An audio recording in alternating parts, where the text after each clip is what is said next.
In this video, I'm going to teach you how to edit content in the Rich Text module in HubSpot. To do that, first log in into your HubSpot, and from there, click onto the content option and click on website pages to open your actual website. You can choose right here the page that you want to open. Let's proceed to open right here our home page. Now, once we're here, just choose right here the rich text that you want to edit. You can also add a rich text module right here if you would want.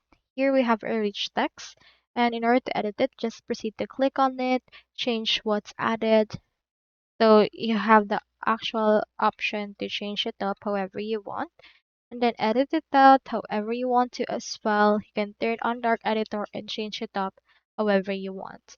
So you can make your changes by adding text, images, links, formatting, and you can use this toolbar that we have right here to do it. Once you're done, just preview and publish the changes.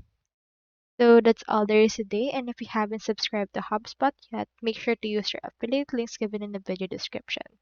Thanks for watching, and I will see you in my next video.